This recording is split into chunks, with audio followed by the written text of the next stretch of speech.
Bonjour à tous et bienvenue dans l'Aéropress Club, toujours depuis l'aéroport d'Orly-Sud, grâce à notre partenaire Aéroport de Paris. Avec nous aujourd'hui Franz Yvelin, patron de la compagnie. Bonjour Franz. Bonjour Frédéric.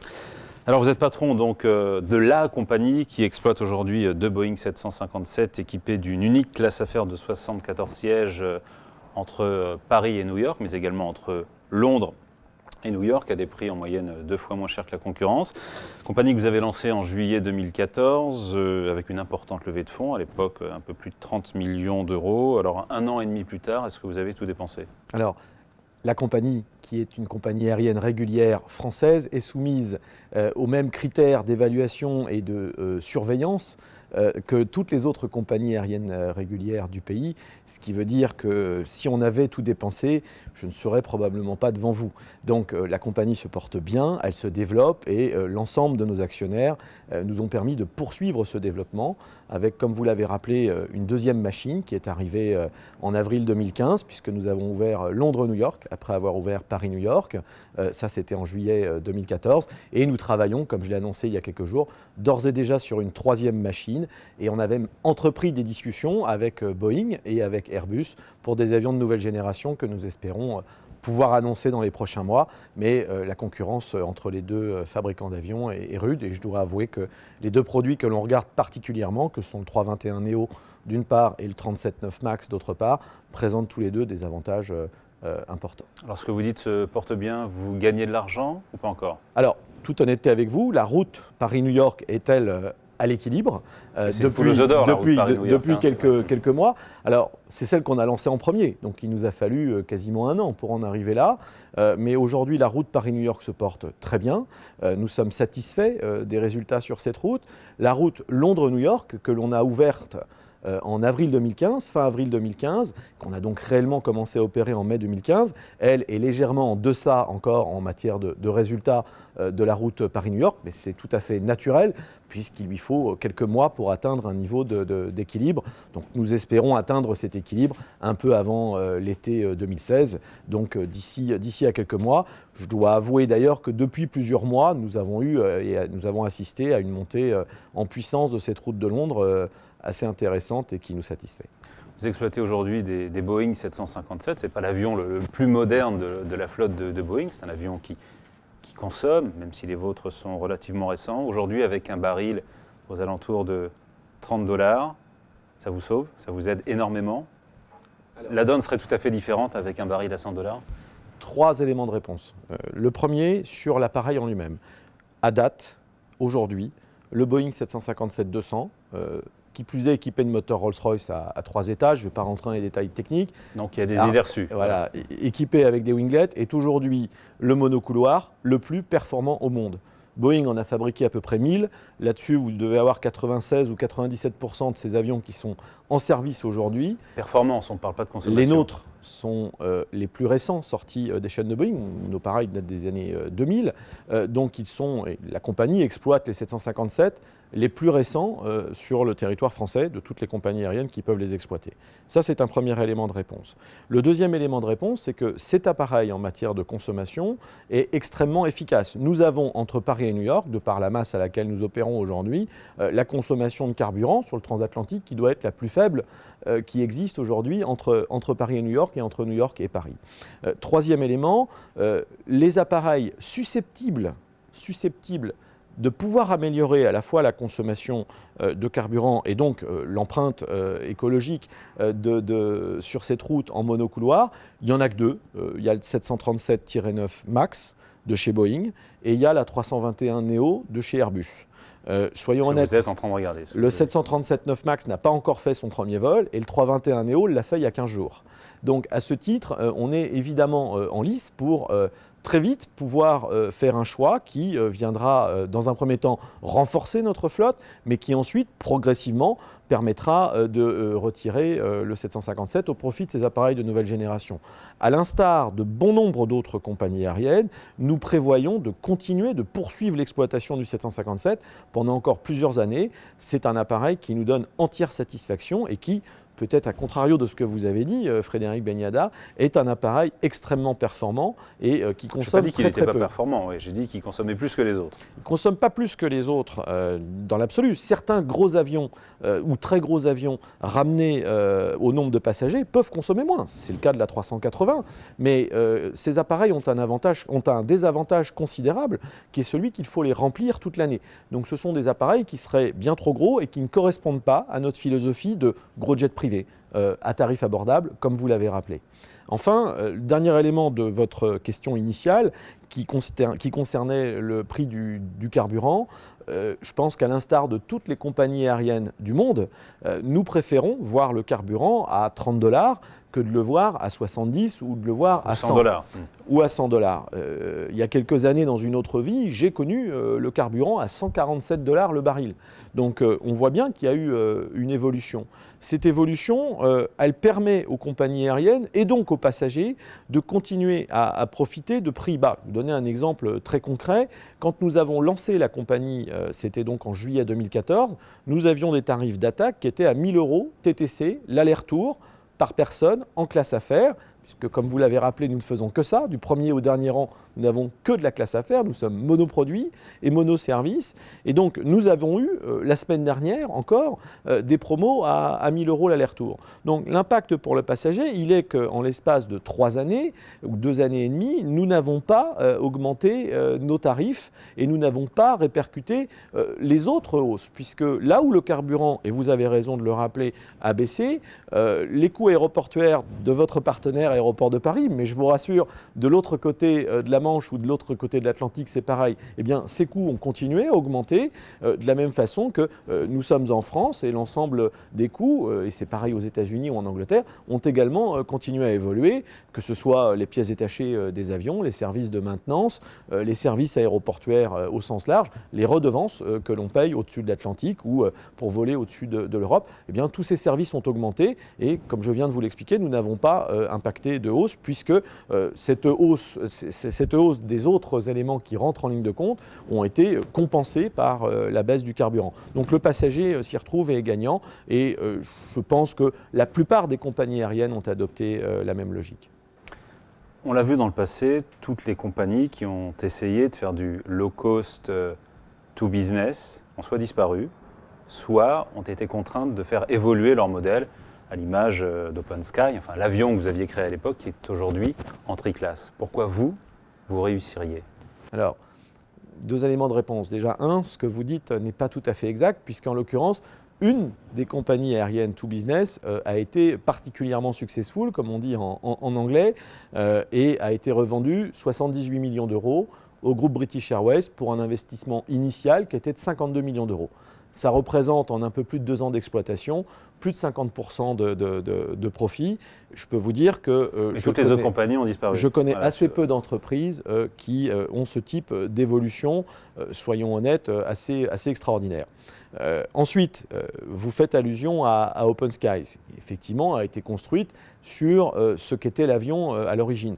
Je pense qu'il faut poser la question à Patrick Malval. Aujourd'hui, Open Sky opère en triclasse puisque vous avez une activité qui est très saisonnière. Alors, il faut poser la question à Patrick Malval et à l'actionnaire, nouvel actionnaire de l'avion devenu Open Skies, qui est British Airways, et leur demander pourquoi ils ont pris ce virage à 90 degrés, si ce n'est à 180, en reconfigurant un produit all business, en un produit qui effectivement, et vous l'avez rappelé, est un produit tout à fait traditionnel avec 3 classes. Vous avez de l'éco, de la premium éco et de la business à bord des avions d'Open Skies.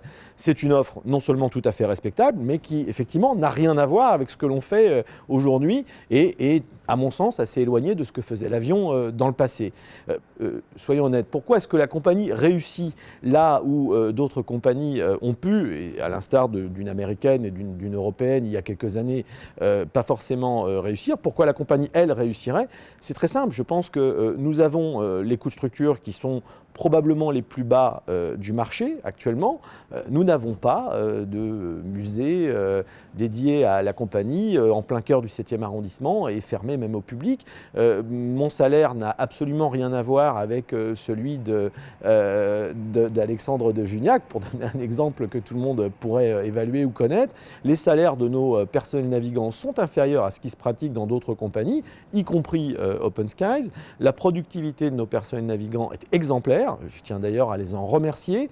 Ce sont les vrais artisans de ce succès. Enfin, du premier au dernier rang de nos appareils, nous ne faisons que ça. C'est-à-dire que nous n'avons que 74 sièges-lits à bord de nos appareils, ce qui veut dire pour vos auditeurs et vos spectateurs qu'au maximum, ils peuvent avoir que 73 autres passagers qui voyagent avec eux sur chacun de nos avions. Ce n'est pas le cas ni chez Open Skies, ni chez Air France, ni chez American, ni chez United. Toutes ces compagnies ont un point commun. Ce sont des généralistes et elles appartiennent à une alliance. Nous sommes indépendants et nous sommes des spécialistes. Je crois que la notion est importante. Nous faisons notre métier qui consiste à faire voler nos avions et à vendre nos billets. Nous le faisons du mieux que nous pouvons. Je crois pouvoir dire que nous le faisons bien. J'aimerais d'ailleurs en remercier l'ensemble des hommes et des femmes qui sont dans nos avions, mais également dans nos bureaux ou dans les aéroports, en Angleterre, en France et aux États-Unis, et qui nous permettent de continuer à offrir à un prix bas, le plus bas du marché, en classe affaires, vous l'avez rappelé, ce service de qualité qui a été primé, et si besoin était de le rappeler, par Flight Report, il y a quelques mois, notre classe affaires a été primée, a été même mieux notée que celle de United ou que celle d'Open Skies, justement. Vous l'avez dit il y a quelques instants, Franz Yvelin, lorsque vous avez, il y a quelques années, vendu l'avion à British Airways, vous avez réalisé une excellente opération financière. On vous a accusé au début de vouloir faire le même coup, c'est vrai? Alors, il faudrait poser la question à mes actionnaires. Vous comprenez bien qu'une entreprise est une C'est l'IR commence, il fait la même chose, ouais. Mais dans un contexte différent. Il faudrait, poser la question à mes actionnaires actuels. Vous comprenez bien que si un jour une offre vient à nous être donnée, je ferai mon travail de CEO, je prendrai l'offre et je la présenterai à mon conseil de surveillance et à l'ensemble de nos actionnaires qui statueront. Oui, non, peut-être, partiellement, totalement, peu importe. En l'occurrence, ce que je peux vous dire en tant que Franz Yvelin, fondateur et président de la compagnie, c'est que nous ne l'avons pas créée, cette compagnie, moi et tous les hommes et les femmes qui m'entourent aujourd'hui. Je pense à Jean-Charles Perrineau, je pense à Yann Poudoulek, à Pierre-Hugues Schmitt, à Peter Louety, à Pascal Bobo, à Frédéric Jacques, tous ces hommes et ces femmes de qualité qui nous entourent et qui s'impliquent au quotidien. Nous n'avons pas créé cette compagnie pour la revendre au bout de quelques mois. Ça n'est pas notre logique. Aujourd'hui, sur la desserte Paris-New York, il n'y a pas moins de 8 acteurs, entre Air France, Delta, XL Airways, je ne vais pas toutes les citer. Votre projet initial, ce n'était pas du CDG New York. Ça avait un sens si vous partiez du Bourget. C'était le projet initial? Alors, nous avons regardé, merci de le rappeler, nous avons regardé, quand nous avons démarré, toutes les options qui s'offraient à nous. Et c'est vrai que nous avons, dans un premier temps, pensé que Roissy-Charles de Gaulle était pour nous ce qu'il y avait de mieux à offrir à nos passagers, pour une raison toute simple. Quand vous regardez le nombre de passagers premium qui voyagent de ou vers Paris, le plus grand nombre de ces passagers volent de ou vers Charles de Gaulle. Ça, c'est un fait avéré. Donc, le plus grand nombre de passagers premium est aujourd'hui ancré à Charles de Gaulle, et ce, d'une façon durable. Orly présentait un intérêt qui est celui d'être un aéroport plus petit, un tout petit peu plus proche de Paris, soyons honnêtes, mais en matière de temps de trajet, c'est à peu près bonnet blanc et blanc bonnet. J'habite moi-même dans le nord de Paris. Ça dépend d'où vous venez. Voilà, pour moi, aller à Roissy, par exemple, c'est plus simple que d'aller à Orly. Et une fois encore, je pense que vous avez à peu près les aficionados d'un aéroport et les aficionados d'un autre. En regardant les chiffres, le nombre de passagers premium qui volent de ou vers Paris Charles de Gaulle est bien plus important que celui qui vole de ou vers Orly. Premier élément de réponse. Vous avez évoqué le Bourget. Notre lecture de la réglementation, c'est qu'une telle opération est ou était possible au départ du Bourget. Donc oui, nous y sommes. C'était le projet initial? Nous y sommes intéressés.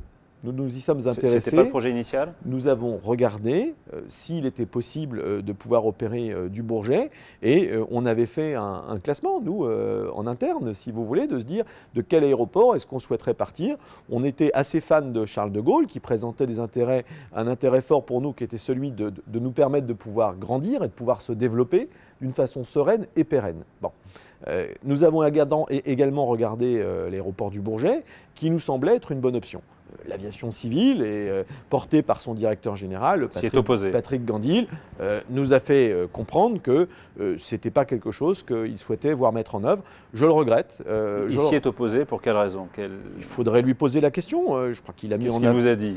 Il a mis en avant différents arguments qui passaient de la taille de l'aéroport, de la réaction d'autres compagnies aériennes, en passant par des contraintes environnementales que nous avons toutes point par point, si vous voulez, reprises et pour lesquelles nous avions non seulement des arguments, mais nous avions la réglementation avec nous.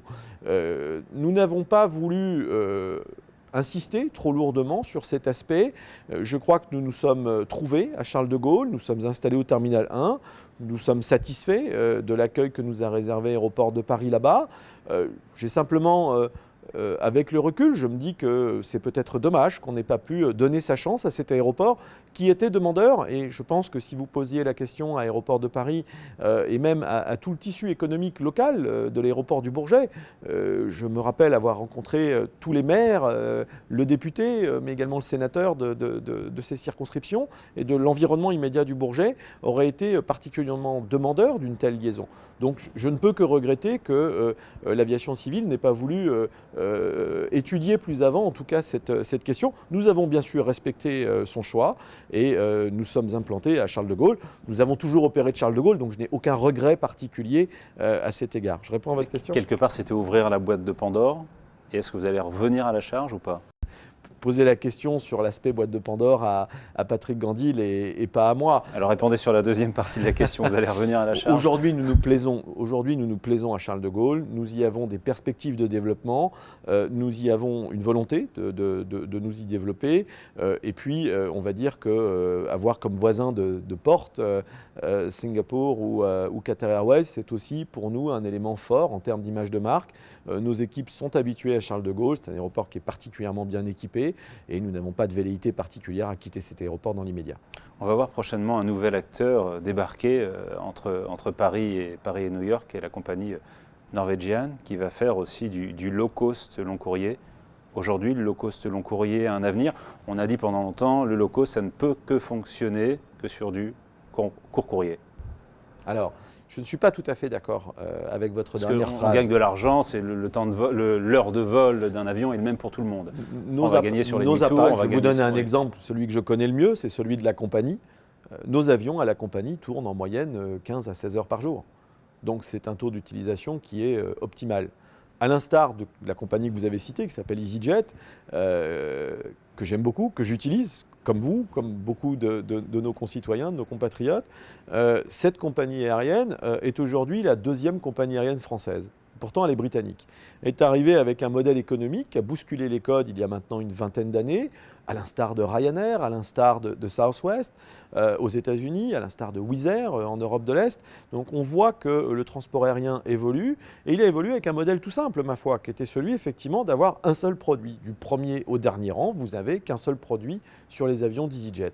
Ce que nous faisons à la compagnie, c'est très exactement la même chose, mais au lieu de le faire sur du court moyen courrier, nous le faisons sur du long courrier, et au lieu de le faire avec de la classe économique, nous le faisons avec de la classe affaires.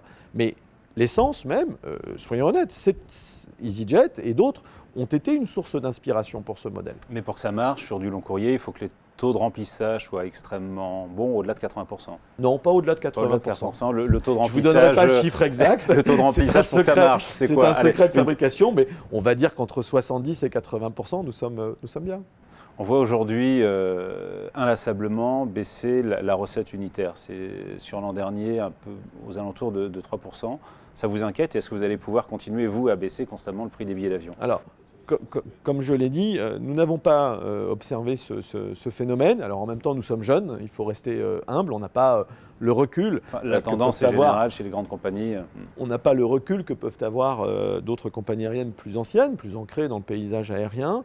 Ce que l'on voit, c'est quoi? C'est qu'on s'aperçoit qu'il y a véritablement aujourd'hui une évolution tarifaire sur les basses classes qui va se jouer à 5 ou 10 euros près. Je rebondis sur Norwegian. Moi, j'ai beaucoup de respect pour mon ami Laurent Magnien et pour les personnes d'XL Airways. XL Airways aujourd'hui propose des allers-retours Paris-New York en classe éco qui sont à 20 euros près la même chose que ce qu'a proposé Norwegian. Donc c'est 4 à 5% de différence. Et c'est uniquement sur les tarifs les plus bas. Je fais confiance à la fois aux équipes d'XL Airways, mais également aux équipes de Norwegian, pour pratiquer ce que nous faisons nous-mêmes à la compagnie, qui est du yield management. Mais clairement, quand je vous ai parlé tout à l'heure de tarifs à 1000 euros à la compagnie, aller-retour en classe affaires, eh bien, aucun de nos vols à la compagnie n'a été opéré avec des sièges exclusivement vendus à 1000 euros. Donc nous faisons du yield management. Toutes ces compagnies aériennes, y compris Air France, y compris Corsair, y compris Air Caraïbes, y compris Norwegian, toutes les compagnies qui opèrent, bien évidemment, pratiquent le yield management. Ce que je veux dire par là, c'est que cette baisse de la recette unitaire, bien quelque part, nous sommes très fiers, nous, d'y avoir contribué. Puisque avant la compagnie, pour voyager en classe affaires entre Paris et New York, à moins de 2500 ou 3000 euros, il n'y avait rien. Avec la compagnie, comme j'ai dit tout à l'heure, vous pouvez trouver des tarifs à partir de 1000 euros. Donc, clairement, nous avons probablement contribué à la baisse de la recette unitaire chez d'autres acteurs du transport aérien. Je pense que le passager en ressort gagnant. Au final, on l'a vu ces dernières années, qu'est-ce qui a permis au transport aérien cet essor? C'est tout simplement d'avoir une offre plus adaptée. Je me réjouis personnellement de l'arrivée de Norwegian. Je me réjouis de la présence de compagnies aériennes comme XL Airways, parce qu'aujourd'hui, le passager aérien, il a le choix. Nous lui donnons ce choix. Le choix, c'est lequel? Le choix, c'est de se dire en classe éco, je peux trouver vraiment un tarif hyper canon en m'y prenant longtemps à l'avance chez Norwegian demain, chez XL Airways dès aujourd'hui. Et si je veux voyager en classe affaires, eh bien, je peux voyager sur la compagnie, là encore, bien moins cher que les tarifs pratiqués par les autres compagnies aériennes que nous connaissons tous, United, Air France, British Airways et autres. En même temps, l'étau se resserre autour du pavillon français qui ne va déjà pas très bien. Est-ce que vous êtes inquiet pour l'avenir du pavillon français? Je pense que, là encore, à l'instar d'autres pans de l'économie, nous manquons de flexibilité. Nous avons à la compagnie à peu près les 2/3 de nos personnels navigants, un peu moins, 60%, sont embauchés en France, sont en CDI pour la quasi-totalité d'entre eux. Tous nos pilotes sont en CDI en France, employés en France, et nous avons donc à peu près 40% de nos effectifs de navigants qui sont sous contrat de travail de droit britannique, embauchés et basés. La notion est importante en Grande-Bretagne, à Londres en l'occurrence. Évidemment, nous le voyons, il y a plus de flexibilité avec un contrat de travail de droit britannique qu'avec un contrat de travail de droit français. Je pense que l'équilibre doit être trouvé, nous devons progresser, la France doit progresser et bien évidemment, nous devons améliorer notre compétitivité face aux autres grands acteurs du transport aérien, qu'ils soient européens, américains, du Moyen-Orient et d'autres régions du monde. Merci Franz Sivelin, président fondateur de la compagnie, donc compagnie low cost, long courrier to business entre Paris et New York et entre Londres et New York. Vous êtes également vous-même pilote, ça c'est important d'être au contact des troupes. Pour moi, je pense que l'aviation reste une passion. C'est une passion depuis que j'ai quelques années, donc c'est une passion pour moi. Je pense que c'est une passion pour la plupart des hommes et des femmes qui travaillent à la compagnie. Oui, je pense que le fait d'être un très humble et très modeste pilote par rapport aux grands professionnels qui pilotent nos avions tous les jours au-dessus de l'Atlantique me permet aussi d'avoir peut-être de comprendre mieux certaines choses, de le comprendre plus vite et d'avoir un esprit parfois un peu plus critique par rapport à certains événements ou à certains faits qui peuvent se produire d'une façon régulière ou non à bord de nos avions, mais également dans d'autres compagnies aériennes.